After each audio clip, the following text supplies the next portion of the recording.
Muy bien, gracias. Buenos días a todos. Ya nos queda muy poquito para terminar. Yo creo que dos semanas o 3 semanas más podríamos ir terminando ya hasta el capítulo 16. Entonces hay que, si quieren, piensen y oremos para ver qué es lo que podemos hacer después.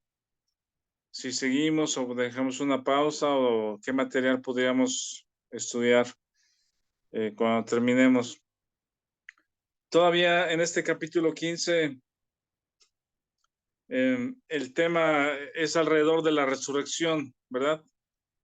Habíamos mencionado la semana pasada que si la premisa de la resurrección es falsa respecto a que no hay resurrección, si ese es el fundamento sobre el cual se construye este argumento, entonces las conclusiones son varias respecto a la fe y al cristianismo, ¿verdad? Si no hay resurrección de los muertos, que es la premisa falsa que algunos estaban creyendo, o negar la resurrección, entonces Jesucristo no resucitó, nuestra fe es vacía, la predicación es vacía, seguimos en nuestros pecados, ¿verdad?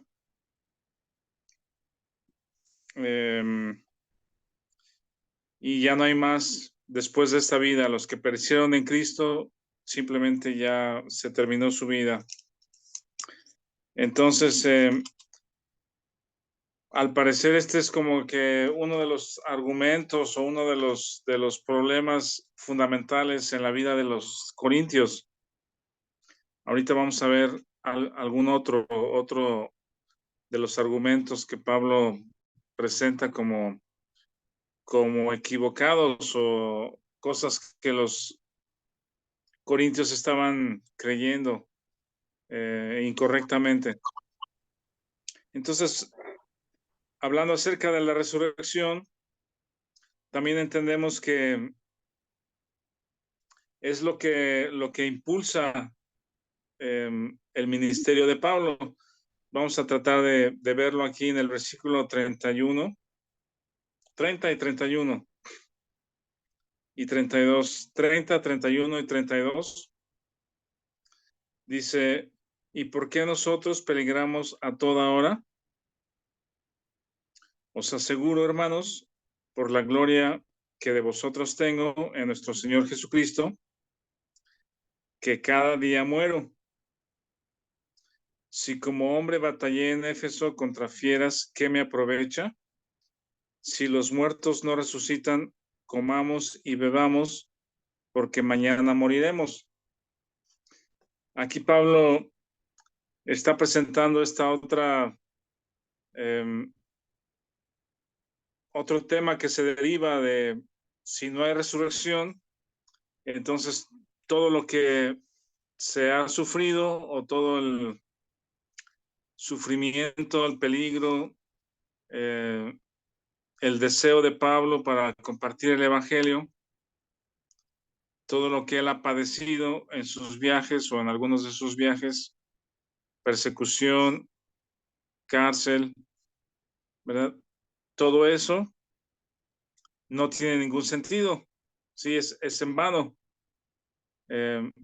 porque entonces, si no hay resurrección de los muertos, Pablo dice, bueno, mejor comamos y bebamos porque mañana moriremos, eso es el fin.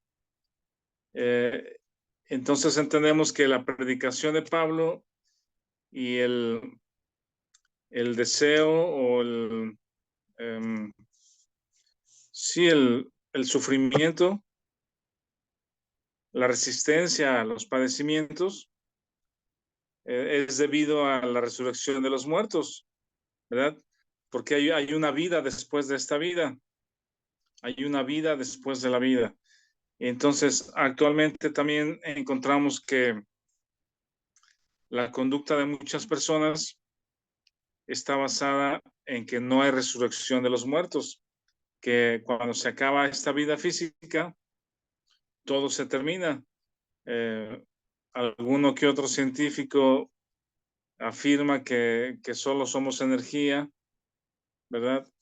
Y que al terminarse la vida, se acaba todo, el cuerpo va a la tumba y es el fin de todas las cosas, ya no hay nada más después. Con ese argumento, entonces todo está permitido, ¿sí?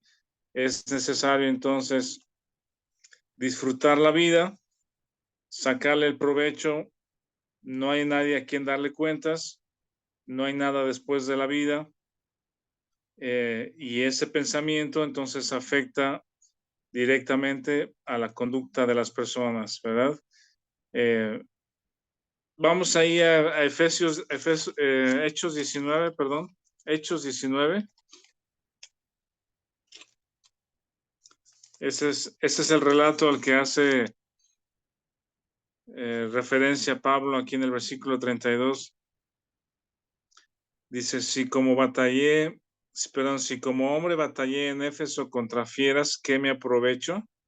Si los muertos no resucitan, comamos y bebamos, porque mañana moriremos. Esa es una referencia a esto que sucedió en Éfeso.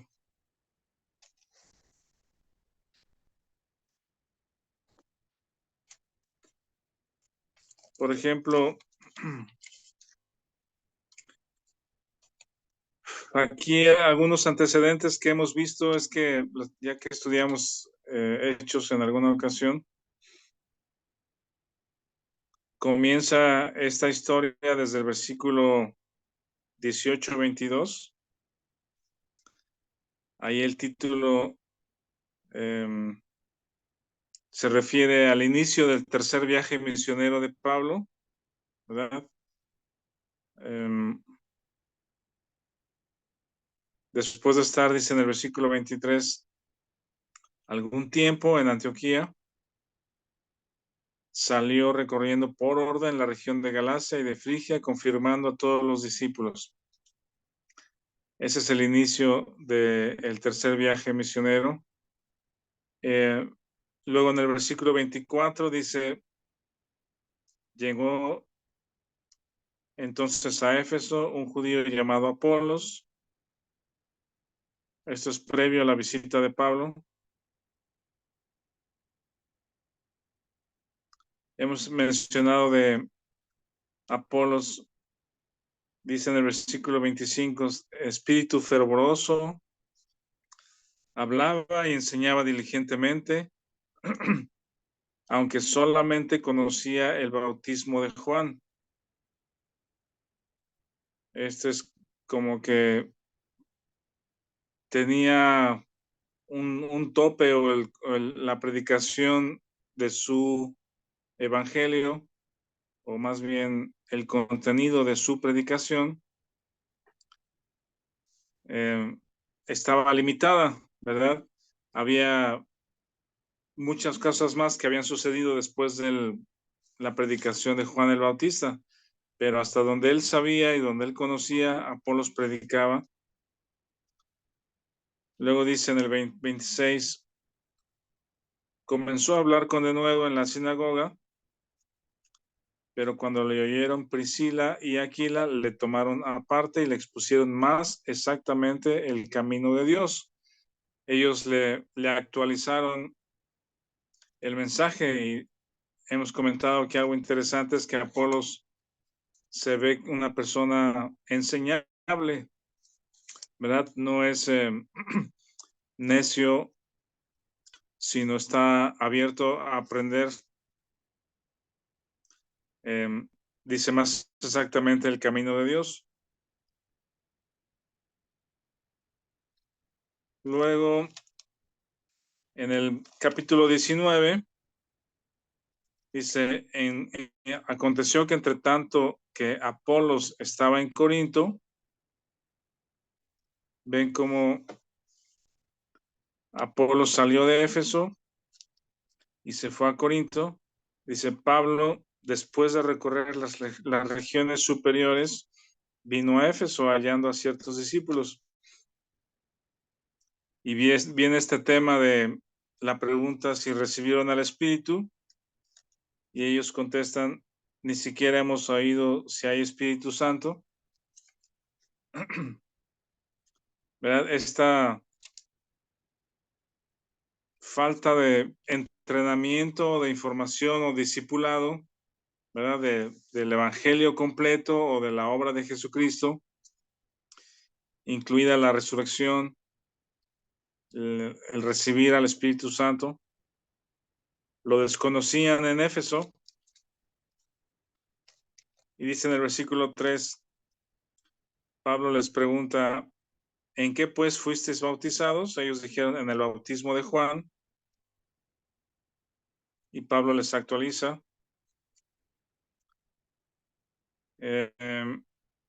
Dice, Juan bautizó con bautismo de arrepentimiento, diciendo al pueblo que creyesen en aquel que vendría después de él, es a Jesús el Cristo. Cuando oyeron esto, fueron bautizados en el nombre del Señor Jesús. Y habiéndoles impuesto Pablo las manos, vino sobre ellos el Espíritu Santo, hablaban en lenguas y profetizaban, eran por todos unos 12 hombres. Después en el versículo 8 dice que habló con denuedo por espacio de 3 meses. Versículo 9, endureciéndose algunos, no creyendo, maldiciendo el camino.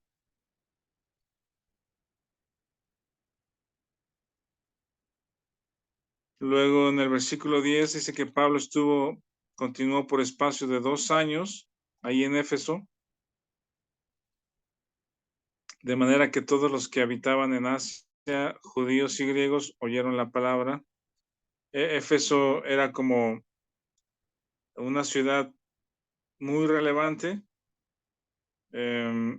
como la puerta, digamos, a lo que Hechos 1:8 decía de el evangelio sería predicado hasta el fin del mundo, hasta el resto del mundo.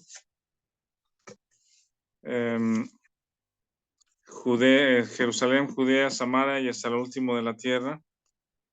Y esto sucede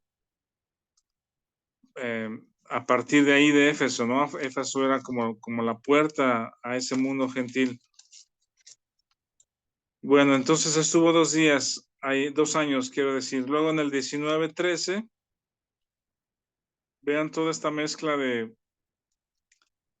personas o de ideologías o de pensamientos, filosofías, ¿no? Estaban cristianos que no sabían que había espíritu, que no sabían que había Espíritu Santo, que solo conocían el arrepentimiento de Juan. Había judíos en la sinagoga, pero que estaban endurecidos. Luego en el versículo 13 dice, algunos judíos exorcistas ambulantes. Sí, eso es otro, ¿cómo se llama? Segmento ahí de la población. No eran judíos como que tan tradicionales, sino exorcistas ambulantes, y trataban de invocar el nombre de Jesús.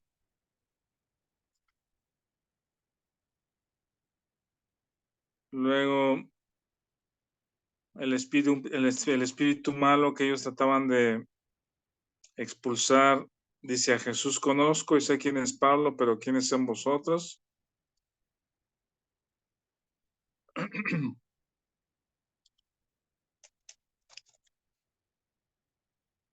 Luego dice en el versículo 19, otro segmento de la población, dice, asimismo, muchos de los que habían practicado la magia trajeron sus libros y los quemaron. Sí, también se convertían y quemaban sus libros. Crecía y prevalecía poderosamente la palabra del Señor. Pero luego viene el versículo 23. Ahí las cosas se tornan complicadas, difíciles. Dice, hubo en aquel tiempo un disturbio no pequeño. Había un platero llamado Demetrio que hacía templecillos, daba ganancia, templecillos de Diana, daba no poca ganancia a los artífices. Ese es otro segmento ahí de la población, ¿no? Gente idólatra. Y alrededor de esa idolatría hay comercio del cual salen beneficiados. Comerciantes hacían como pequeños souvenirs o pequeños templecillos, ¿no? Para que la gente se fuera a adorar a Diana a sus lugares.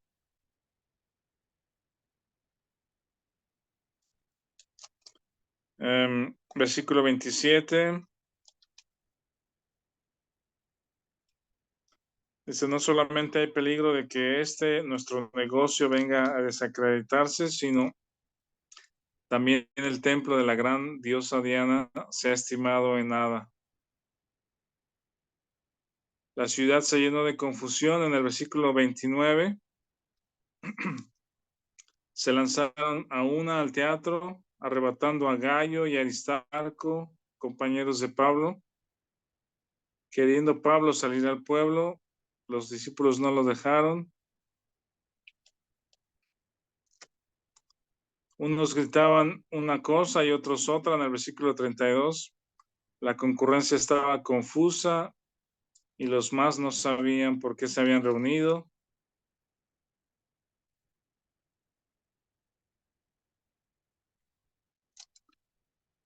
Y la gente gritaba por más de 2 horas en el 24. Grande es Diana de los Efesios.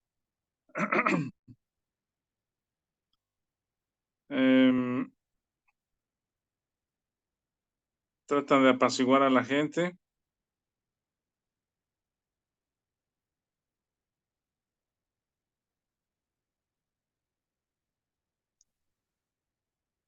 Dice en el versículo 20, capítulo 20, después que cesó el alboroto, llamó Pablo a los discípulos y ya después se fue. Entonces, este tipo de cosas aquí narrada a las que se refiere Pablo cuando dice que acá en Corintios 15, que enfrentó a fieras, ¿verdad? Piensen en eso, que todo lo que soportó Pablo por la predicación de su evangelio. Acá en el 15:32 de Corintios dice, si como hombre batallé en Éfeso contra fieras, ¿qué me aprovecha? ¿Sí? O sea,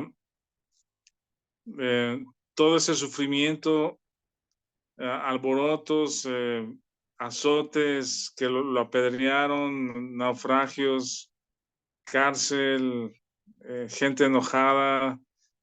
¿Qué necesidad tiene Pablo de sufrir estas cosas, no? Ese es el punto. Si los muertos no resucitan, ¿para qué hacemos todo este alboroto? ¿Verdad? ¿Para qué sufrir toda esta problemática y sufrir rechazo y molestias y persecución, etcétera, ¿no? Entonces, Pablo saca a la luz este tema. Si no hay resurrección de los muertos, mejor comemos, bebemos, disfrutamos de la vida y mañana moriremos.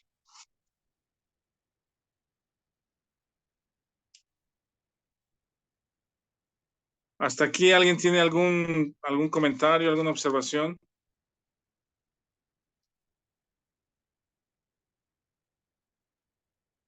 ¿Alguien? ¿Algún comentario? Luego en el versículo 33 dice, no erréis, las malas conversaciones corrompen las buenas costumbres. Suena en el español como un refrán, ¿no? Sí, como un refrán. ¿Qué pusieron ahí? Isaías 22. ¿Quieres comentar eso, Vic? Solamente que Pablo cita a Isaías, pues, en ese, cuando dice, entonces comamos y bebamos que mañana moriremos. No sé si en sus Biblias venga la referencia, en la mía, en la que traigo ahorita no, pero me acordaba que era de Isaías, pues, para tenerlo ahí en cuenta nada Cita, más. cita a Isaías. Isaías 22. Ajá. Sí, correcto.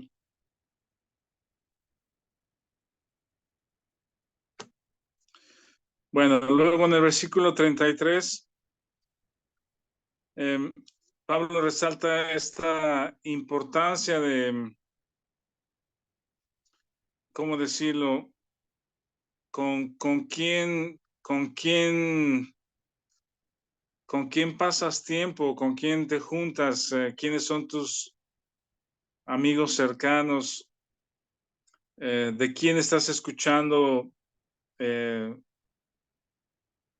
conversaciones o cuál es el contenido de las conversaciones que tienes con individuos. Al parecer, con todo lo que hemos estudiado aquí en Corintios, eran un poco o mucho influenciables, ¿verdad? Pero influenciables por la cultura, por los amigos o las personas idólatras, ¿verdad? Y este tipo de conversaciones alrededor de la resurrección estaban minando su fe, el fundamento de su fe, que es la obra completa de Jesucristo, incluida la resurrección.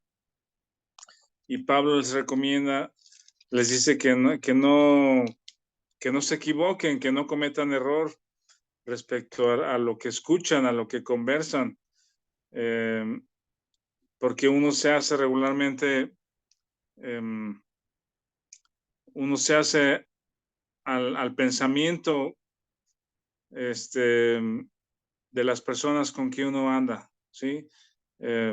Quizá entre más jóvenes somos, los comentarios, los pensamientos, conversaciones de los amigos o de las personas con las que pasamos más tiempo causan una influencia en nosotros, ¿verdad?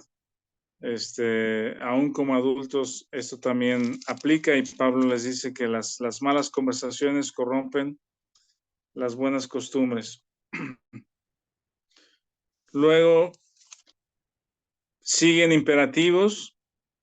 Vean cómo dice, no erréis. En el 34, velad debidamente y no pequéis.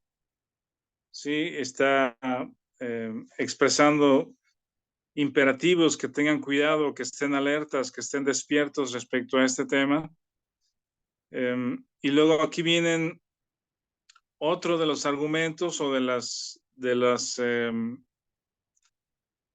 las cosas que pasaban, de la problemática que tenían los corintios. Dice el versículo 34, velad debidamente y no pequéis, porque algunos no conocen a Dios. Para vergüenza vuestra, lo digo, algunos no conocen a Dios.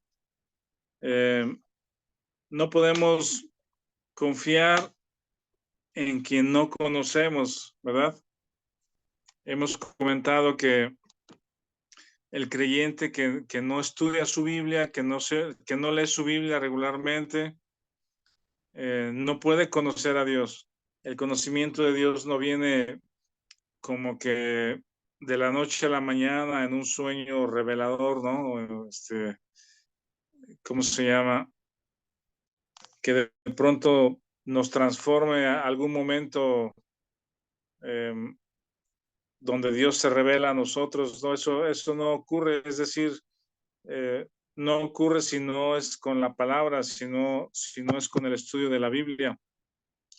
Dios se da a conocer a nosotros, podemos conocerlo más profundamente, más íntimamente, en áreas que no lo hemos conocido, conocemos eh, quién es Él, qué es lo que Él ama, a conocer más profundamente su corazón, su pensamiento, ¿verdad? Cómo se mueve Él, cómo acciona, eh, cómo trata o cómo protege a los que ama. Todas esas cosas las conocemos a través de las Escrituras. Entonces, esta parece ser otra problemática de los corintios, que por causa de no perseverar en la doctrina, todavía el Nuevo Testamento está en proceso de ser escrito, ¿sí? Pero parece ser que las conversaciones, la influencia de las personas cercanas, idólatras que no conocen a Dios, les estaba haciendo mella, ¿sí? Ellos estaban creyendo más los argumentos respecto a no hay resurrección, Dios no puede hacer esto, ¿sí? Dios no es así, de los inconversos, de los idólatras, que la doctrina de los apóstoles, la enseñanza de Pablo. Y Pablo les reprende aquí de alguna manera, les llama y dice que deberían estar avergonzados de que no conocen a Dios, ¿verdad? Y eso está afectando su vida, su comportamiento, y por eso es que son carnales. Muy bien. Antes de ir al otro argumento, ¿alguna pregunta, comentarios? ¿Alguien? ¿Va todo bien hasta aquí? ¿Alguna observación, preguntas?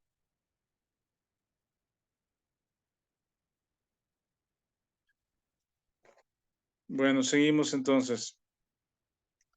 Vean la importancia entonces de conocer a Dios, crecer en el conocimiento de Dios, la firmeza de este hecho extraordinario que es la resurrección como parte del evangelio que predicamos, es la esperanza. Y luego en el versículo 35 viene como que otro argumento de los corintios, ¿sí? Las personas que son escépticas regularmente tienen preguntas. Algunas de esas preguntas son no son necias, digamos, son preguntas necias, ¿sí? Si conoces a alguna persona que sea escéptico, hay personas que hacen preguntas con el deseo de querer aprender, ¿verdad? Ya mencionamos a Apolos, que era una persona enseñable, y cuando se le corrigió o se le enseñó más exactamente el camino de Dios, él corrigió. Pero hay personas que tienen argumentos o preguntas, pero más bien que los usan como escudo, porque no quieren las respuestas, sino solamente son argumentos para no poder entender o no querer entender, ¿sí? Entonces, este es uno de esos argumentos. Este es uno de esos argumentos necios de una persona que no quiere aprender, sino como un escudo porque no quiere la verdad. Y dice, alguno dirá en el versículo 35, ¿cómo resucitarán de los muertos? ¿En qué cuerpo vendrán? Y Pablo contesta a esa pregunta, necio, ¿sí? Esa es una necedad, es una pregunta necia. No quiere saber la respuesta, sino es un argumento, una pregunta deseando no tener respuesta, ¿no? ¿Con qué cuerpo vendrán? Y Pablo trata de explicar también o de mencionar que comparado con una semilla, ¿verdad? Una cosa es morir en corrupción, ¿sí? El cuerpo corrupto muere y resucita una vida espiritual, ¿sí? La vida que brota de la muerte. Entonces Pablo usa los siguientes versículos hasta el versículo, vamos a leer hasta el 41, yo creo. ¿Alguien lo quiere leer, por favor? Del 36 al 41. ¿Quién lo lee, por favor?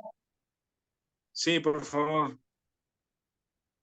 Ok, del 36. Necio, lo que tú siembras no se vivifica si no muere antes. Y lo que siembras no es el cuerpo que ha de salir, sino el grano desnudo, ya sea de trigo o de otro grano. Pero Dios le da el cuerpo como Él quiso, y a cada semilla su propio cuerpo. No toda carne es la misma carne, sino que una carne es la de los hombres, otra carne es la de las bestias, otra la de los peces y otra la de las aves. Y hay cuerpos celestiales y cuerpos terrenales, pero una es la gloria de los celestiales y otra la de los terrenales. Una es la gloria del sol, otra la gloria de la luna y otra la gloria de las estrellas, pues una estrella es diferente de otra en gloria. Al 40, también hasta, si quieres, hasta el 44, por favor. Ok, así también es la resurrección de los muertos. Se siembra en corrupción, resucitará en incorrupción. Se siembra en deshonra, resucitará en gloria. Se siembra en debilidad, resucitará en poder. Se siembra cuerpo animal, resucitará cuerpo espiritual. Hay cuerpo animal y hay cuerpo espiritual. ¿Hasta ahí? Sí, hasta ahí. Ok. Ahí lo que podemos resaltar es que este proceso de vida espiritual, sí,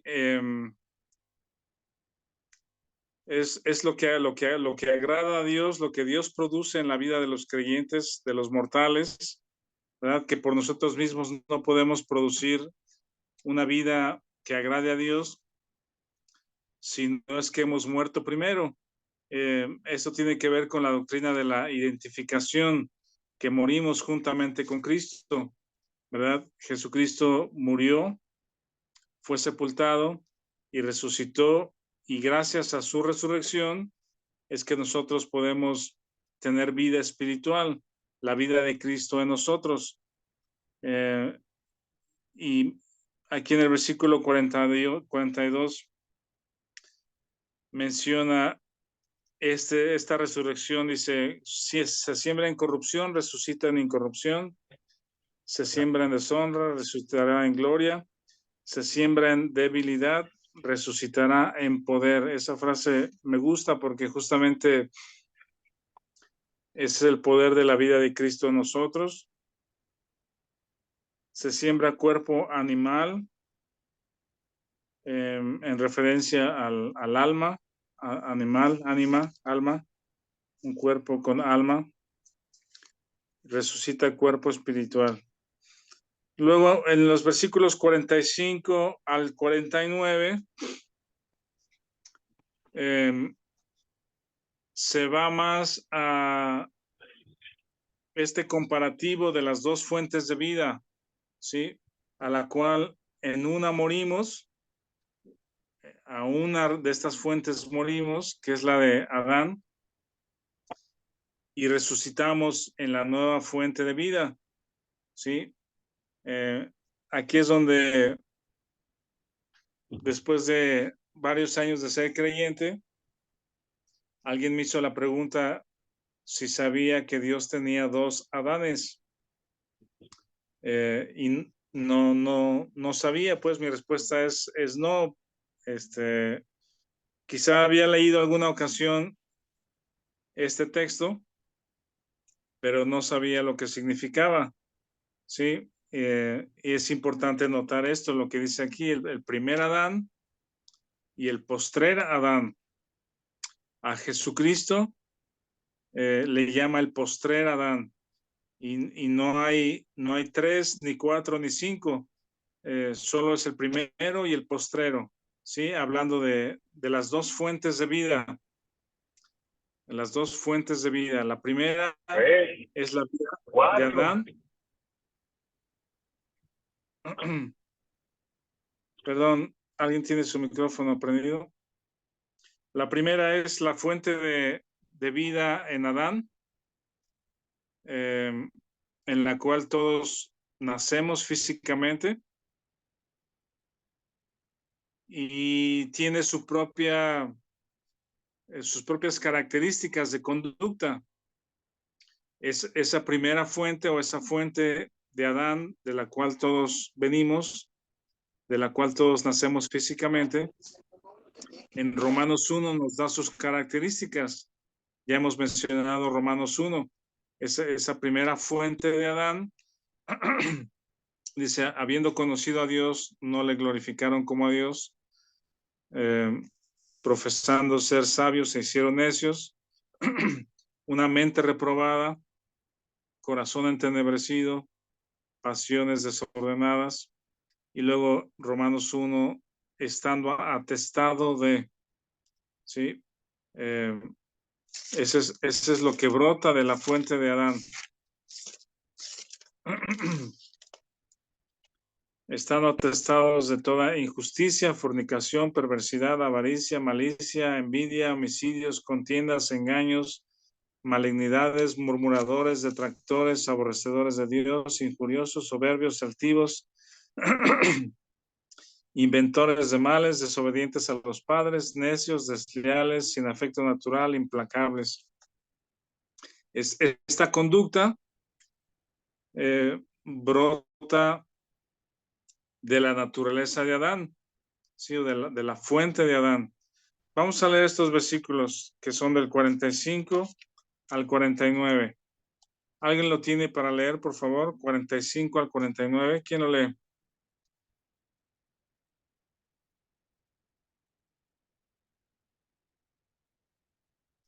Lo 45 al leo, Rafa. 49. Sí, Marcos, por favor. Así también está escrito, fue hecho el primer hombre, Adán, alma viviente, y el postrer Adán, espíritu vivificante. Mas lo espiritual no es primero, sino lo animal, luego lo espiritual. El primer hombre es de la tierra terrenal, el segundo hombre, que es el Señor, es del cielo. Cual el terrenal, tales también los terrenales, y cual el celestial, tales también los celestiales. Y así como hemos traído a la imagen del terrenal, traeremos también la imagen del celestial. Ajá. ¿Hasta cuál, perdón? Gracias, Marcos.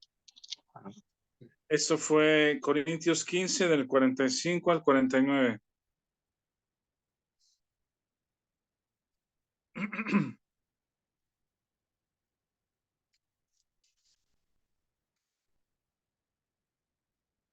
Vean la claridad de este tema derivado de la resurrección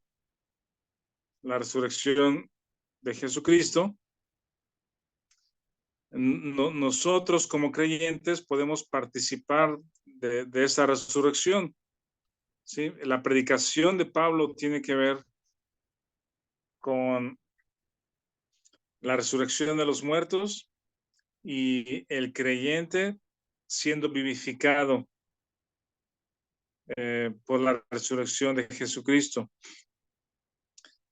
Entonces, en estos versículos que leyó Marcos menciona que el primer Adán es un alma viviente, pero el postrer Adán es espíritu vivificante. Cuando nacemos físicamente, no podemos nacer como seres espirituales, ¿sí? Por causa de la separación, por causa del pecado, la separación de Adán y Dios. Dios los expulsó de la comunión, los expulsó del huerto y el pecado dominó en sus vidas, ¿sí? El reino del pecado o Satanás dominó al ser humano por causa del pecado, ¿sí? Dios le había instruido a Adán de que él fuera el Señor de la tierra. Sí, tú señorarás sobre todo. Sin embargo, por causa del pecado, Satanás usurpó ese lugar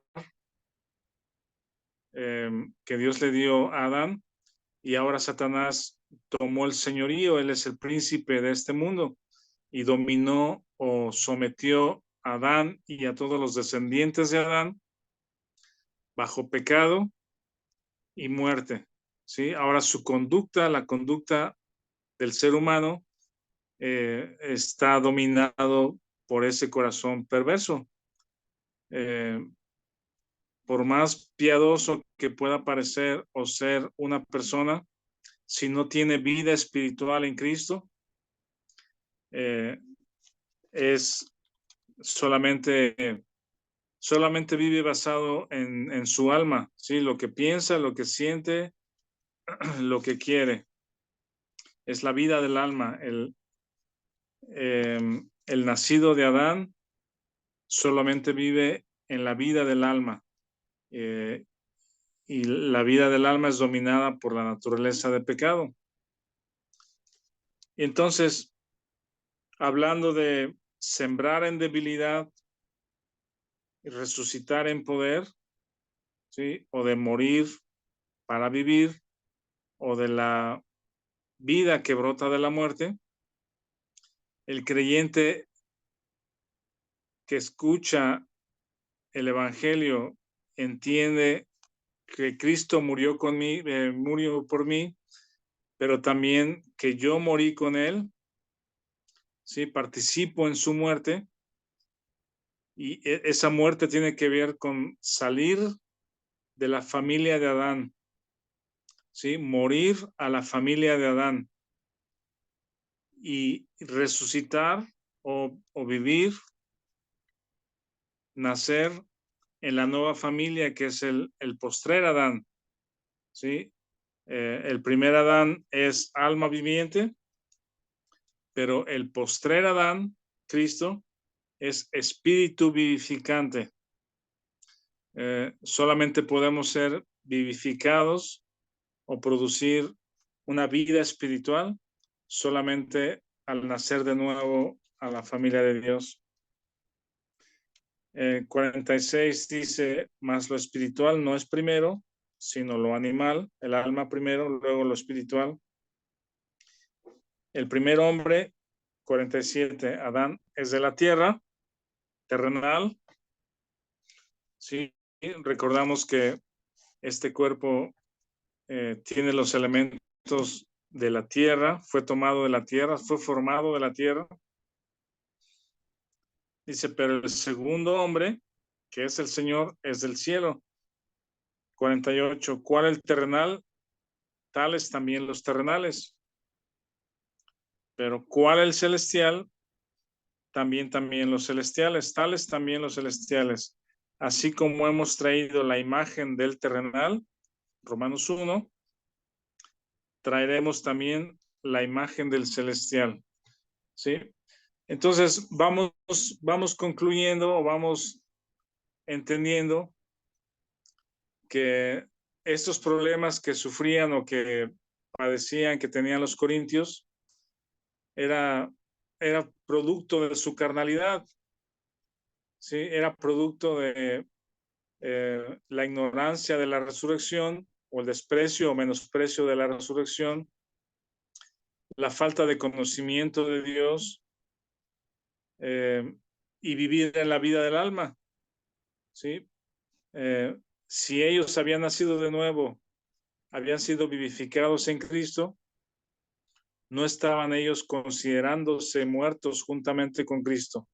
La consideración, no se veían a sí mismos estando en Cristo, sino solamente vivían la vida del alma, y por esa vida del alma tenían un cristianismo en la carne, dominado por la carne, ¿sí? Con todos estos problemas que ya hemos mencionado de la iglesia en Corinto. Bueno, aquí algunos comentarios, preguntas. ¿Qué piensan? ¿Quién quiere empezar a compartir algo, algún pensamiento? ¿Está claro? ¿Hay dudas?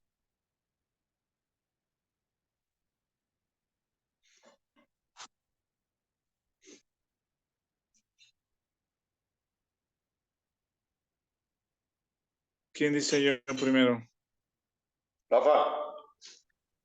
Sí, Víctor, adelante. Oye, a ver, aquí tengo un pequeño cuestionamiento, sobre todo ahorita que estaba viendo en estos pasajes donde menciona que cuando una semilla se siembra, es simplemente una semilla desnuda y no es lo que ha de terminar siendo, que bueno, es una planta y demás. En esto, ya ves que eventualmente hay ciertos cuestionamientos cuando una persona muere, pues que tiene que ser sepultada y que si está cremada, que después empieza a haber ahí ciertas cosas como que si te queman, pues ya Dios ya no va a haber cuerpo que levantar y de todos modos pues el cuerpo se descompone. Esta parte, ¿cuál es tu opinión respecto a cuando alguien fallece? A lo mejor se sale un poquito del tema, pero creo que tiene algo de relación. ¿Cómo poder explicar este tema y poder utilizarlo, obviamente también que sirva como para parte de la enseñanza, de aquellos que dicen que la cremación es totalmente antibíblica y demás, pero que porque si no, no va a haber una resurrección? O sea, obviamente no tiene nada que, está como sacado de contexto, pero ¿cómo interpretar este tipo de pensamientos de acuerdo a tu punto de vista? Pues, a ver si no te meto en camisa de 11 varas con esto. no, está bien. La cuestión quizá es que no veo en la Biblia, no veo alguna instrucción específica al respecto. Si deberíamos ser sepultados o que si hay la opción de ser cremados, ¿verdad? Lo que sí veo es que finalmente este cuerpo es justamente terrenal, es polvo, polvo eres y al polvo volverás. Si se queman los cristianos, por ejemplo, los creyentes durante persecuciones que fueron quemados vivos, por decir algo, ¿no? O sea, ¿qué pasaría con ellos?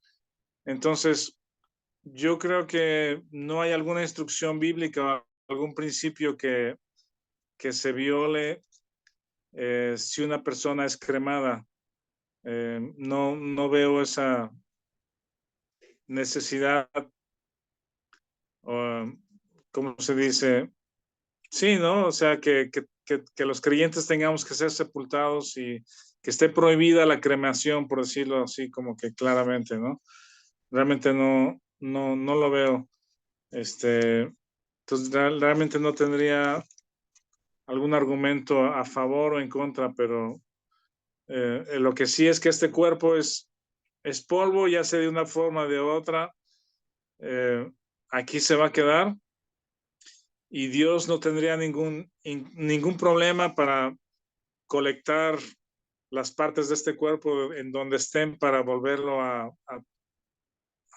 transformar, ¿no? Tener un cuerpo transformado.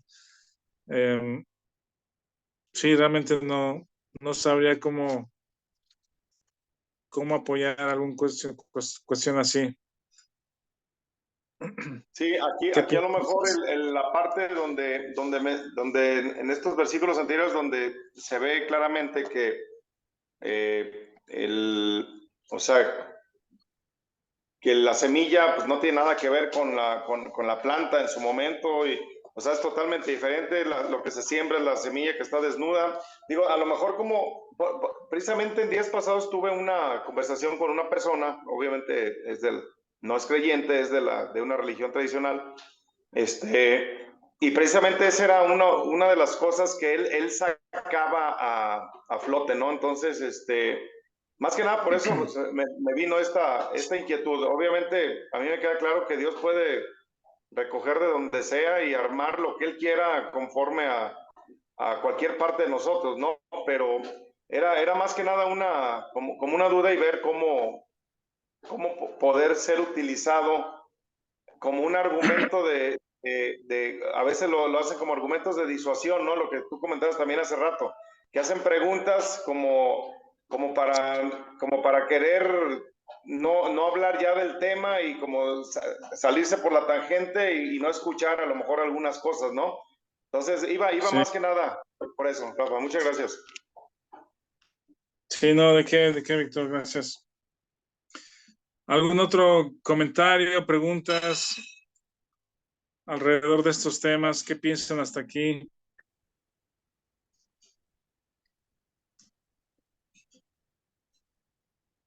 De este versículo 49 es importante recordar lo que ya hemos estudiado también, que el hombre fue creado a imagen y semejanza, lo platicamos la semana pasada, pero por causa del pecado, Adán perdió la imagen de Dios o la presencia de Dios en su vida. Y lo que dice Génesis 5, que los que nacieron de Adán nacieron a imagen de Adán, ¿sí? Hablando justamente de de este hombre terrenal, ¿sí? Hombre no espiritual, sino viviendo la vida del alma. Y solamente cuando nacemos de nuevo, en Cristo tenemos otra vez la imagen de Cristo, o Dios trae la imagen de Cristo o la imagen, su imagen de regreso al ser humano en Cristo, ¿verdad? Cristo es la imagen de Dios, y de ahí es que podemos tener vida espiritual, por la imagen de Cristo de regreso en el creyente. ¿Quieres comentar algo, Vic? ¿O alguien más?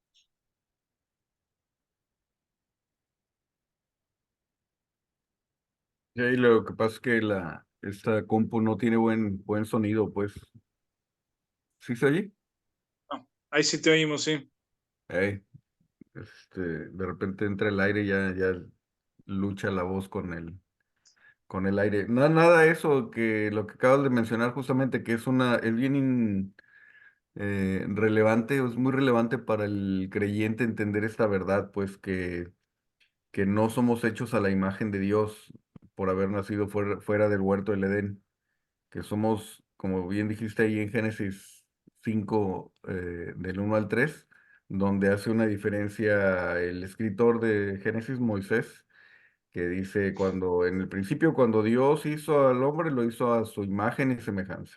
A varón y hembra los hizo. Y luego dice, punto y aparte, cuando Adán tenía 130 años, tuvo un hijo, Seth, y lo hizo a su imagen y semejanza. Entonces, por eso es que entendemos que las personas que nacimos fuera del huerto del Edén, ya no nacemos a la imagen y semejanza de Dios, sino a la imagen y semejanza de Adán, ¿no? Que es esto, y estos versículos del 36 al 49, pues nos dan eh, un refuerzo, una idea de esto justamente, pues que cualquier persona que nació fuera del huerto del Edén, desde el principio de las familias, de las personas, eh, nació sin algo, podríamos entender que es la imagen de Dios, quizás sí la semejanza, que podría ser el y el espíritu, alma y espíritu, pero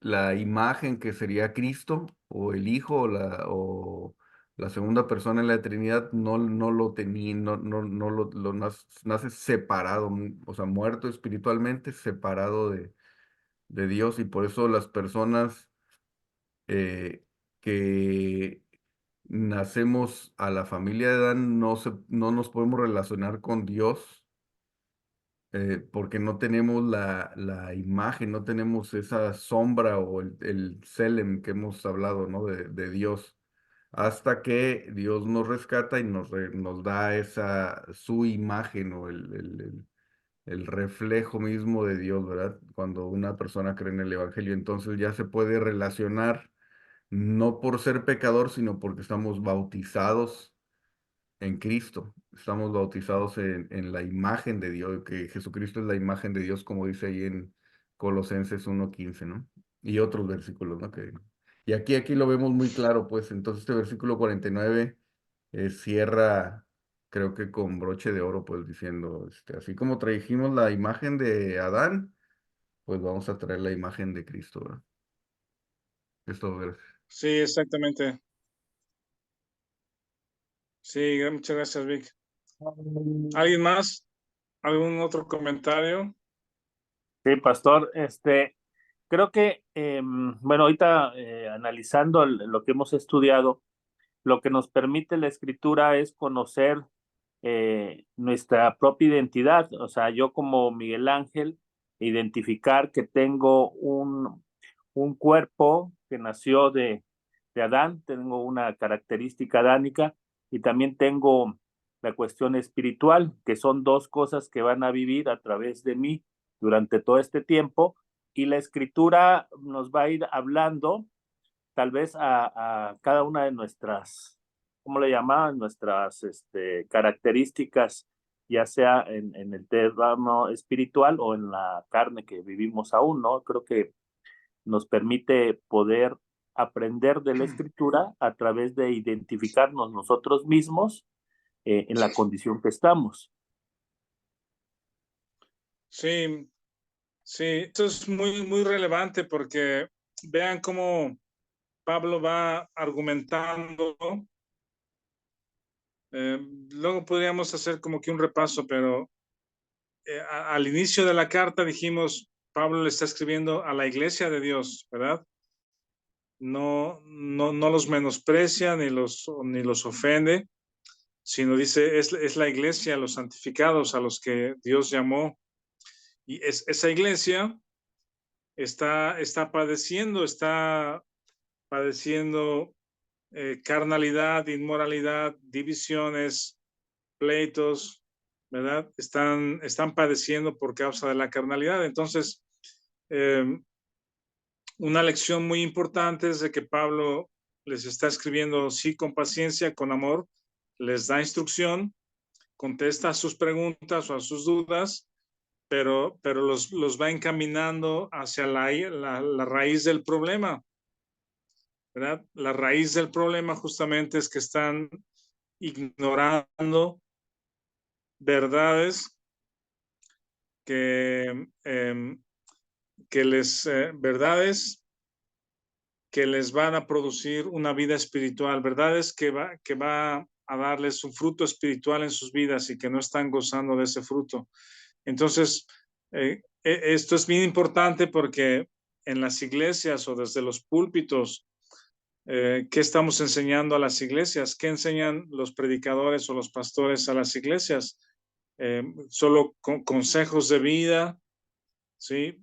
Sabiduría humana, motivación, o se está enseñando que los padecimientos y los problemas del ser humano, la carnalidad en las iglesias, tiene una razón, tiene una raíz, y los predicadores deberían estar poniendo fundamentos, verdades fundamentales como estas, ¿verdad? Respecto al entendimiento de lo que fuimos en Adán, lo que somos en Cristo. Solamente en Cristo, el postrer Adán, es que somos vivificados espiritualmente y podemos tener la vida de Cristo nosotros. Y de ahí el tema de la identificación, que morimos juntamente con Él, resucitamos juntamente con Él. Entonces, estas verdades, vean hacia dónde está apuntando. Como dice Víctor, está cerrando con estas verdades tan relevantes, indispensables, pues. Bueno, si quieren, entonces hasta aquí dejamos. Ya llegó la hora y continuamos la próxima semana.